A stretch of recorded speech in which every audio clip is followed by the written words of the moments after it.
ராமலிங்க பயம் அருட்பெரும் ஜோதி தனிப்பெரும் கருணை அனைவருக்கும் இனிய தீபாவளி நல்வாழ்த்துக்கள்.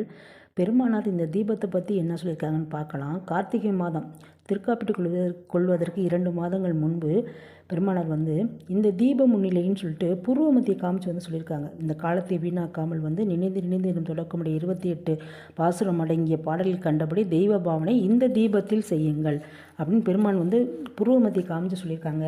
அருள் விளக்க மலையில் கூட கண்களிக்க புகை சிறிதும் காட்டாதே புருவ கலை நடுவே விளங்குகின்ற கற்பூர விளக்கே. அப்போ புருவமத்தில் இருக்க அந்த இறைவனத்தை அந்த உள்ளொளியை தான் நம்ம பதியாக வணங்கணும். தினமும் 6 காலத்தில் நம்ம மேற்குறித்த பிரகாசமே சபையாகவும் அதன் உள்ளொளியே பதியாகவும் வணங்கணும்.